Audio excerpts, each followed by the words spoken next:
عیسائیوں کا یہ عقیدہ ہے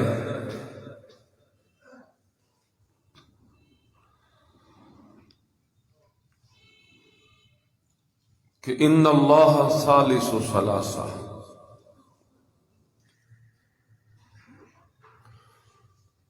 کہ اللہ تین کا تیسرا ہے۔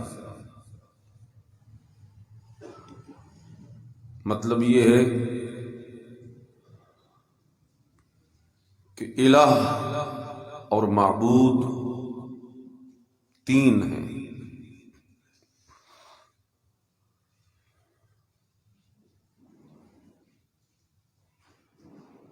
ایک سیدہ مریم علیہا صلوات اللہ، جو والدہ ماجدہ ہیں جناب سیدنا عیسیٰ علیہ الصلوۃ والسلام کی،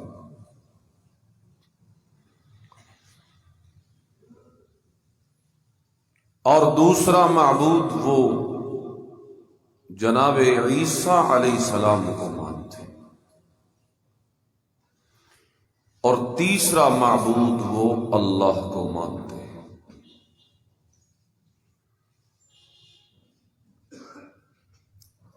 تو وہ اللہ کے متعلق یہ عقیدہ رکھتے ہیں کہ ان اللہ ثالث ثلاثہ، معبود تو وہ ہے، ہمیں اس کی معبودیت سے انکار نہیں، لیکن وہ تین کا تیسرا ہے، یعنی کل تین ہیں اور وہ ان میں سے تیسرا ہے۔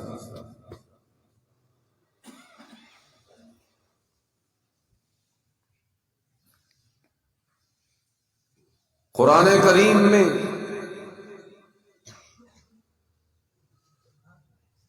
اللہ رب العزت نے اس عقیدے کو کفر قرار دیا۔ سورۃ المائدہ اگر آپ پڑھیں، غالباً یہ اس کی آیت نمبر 73 ہے، 73 سے آگے 5 آیتیں پڑھیں، ان کا ترجمہ پڑھیں۔ اللہ فرماتے ہیں لَقَدْ كَفَرَ الَّذِينَ قَالُوا إِنَّ اللَّهَ ثَالِثُ ثَلَاثَةٍ، مجھے اپنی ذات کی قسم ہے، کفر کیا ہے ان لوگوں نے جنہوں نے یہ کہا ہے کہ اللہ تین میں سے تیسرا ہے۔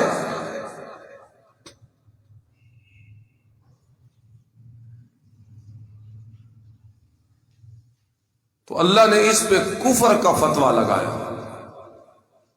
لہذا یہ کہنا کہ اللہ تین کا تیسرا ہے یہ کفر ہو گیا۔ پہلی بات آپ یہ سمجھیں کہ عقیدہ تثلیث کیا ہے جی؟ کفر۔ بولیے کیا ہے؟ کفر۔ کفر اسلام کے مخالف ہوتا ہے، مقابلے میں ہوتا ہے، خلاف ہوتا ہے۔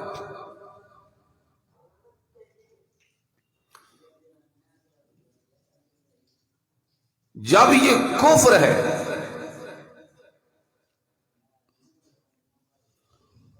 تو پھر ہم مسلمانوں کا اس سے کسی قسم کا کوئی تعلق نہیں ہو سکتا۔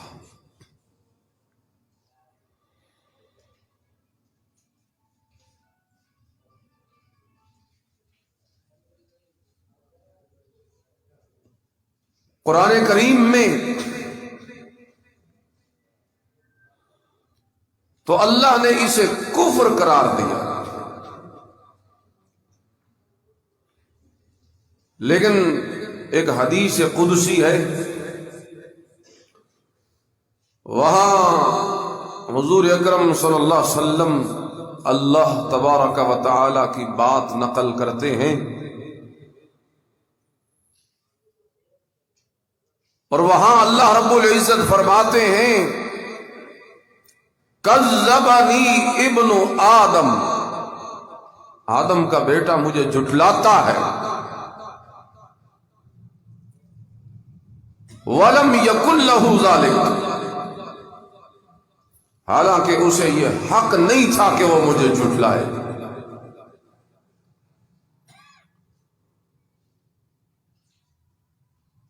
تکذیب کی صورت کیا ہے، کیسے جھٹلاتا ہے؟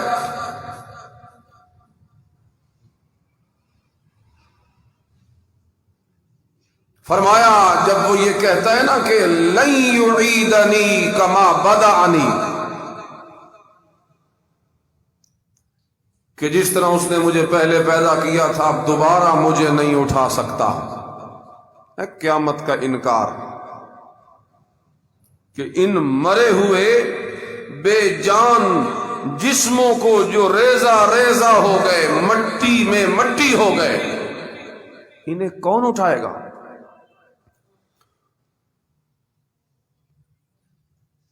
اور آگے فرمایا وَشَتَمَنِي، اور مجھے گالی دیتا ہے ابن آدم،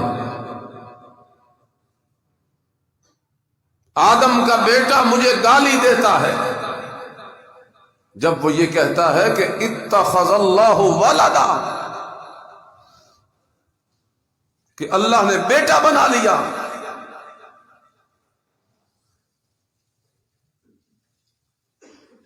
اور حالانکہ وَأَنَا الْأَحَدُ الصَّمَدُ الَّذِي لَمْ أَلِدْ وَلَمْ أُولَدْ،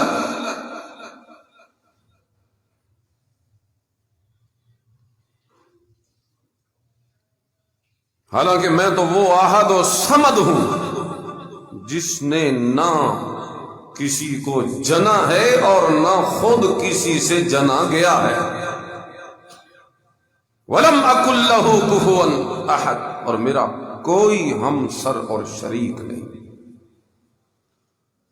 تو حدیث قدسی میں اس عقیدے کو کیا قرار دیا گیا کہ یہ عقیدہ اللہ کو گالی ہے، اللہ کو گالی۔ پہلی بات کہ یہ عقیدہ کفر ہے، اور دوسری بات کیا سمجھ آئی کہ یہ عقیدہ اللہ کو گالی ہے۔ تیسری بات سورہ مریم آخری رکوع، اللہ رب العزت فرماتے ہیں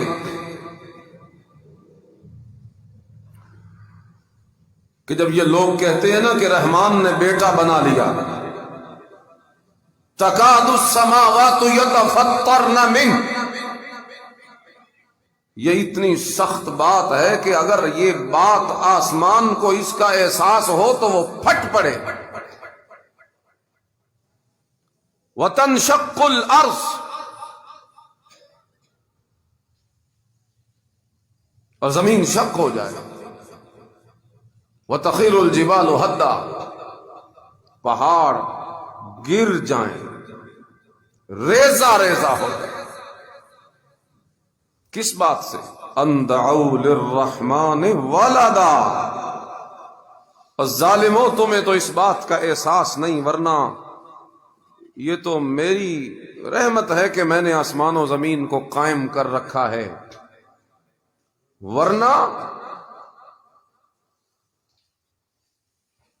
یہ آسمان و زمین پھٹ پڑتے اس بات سے کہ تم کہتے ہو کہ اللہ کا بیٹا ہے۔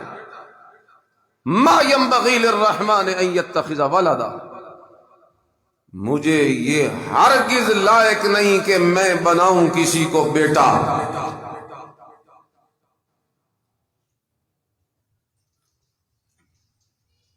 تو اس آیت سے یہ سمجھ آیا کہ یہ عقیدہ اتنا خطرناک اور خوفناک اور اتنا غلط عقیدہ ہے کہ اگر اللہ کی رحمت نہ ہوتی تو اس عقیدے کے بولنے والے اپنے اس بول کے ذریعے آسمان کو گرا دیتے، کائنات کا نظام ٹوٹ پھوٹ جاتا۔ یہ تو اس کا صبر ہے کہ اس نے قائم رکھا، جیسا کہ ایک حدیث میں آتا ہے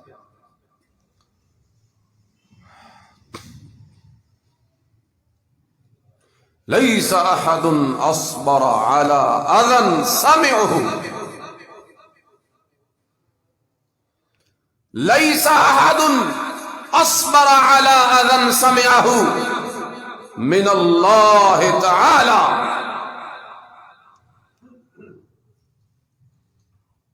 کہ کوئی بندہ بھی کسی تکلیف دہ بات کو سن کر اتنا صبر کرنے والا نہیں ہے جتنا خود اللہ ہے، کہ وہ تمہاری اس بکواس کو سنتا بھی ہے، وَيَرْزُقُهُمْ وَيُعَافِيهِمْ،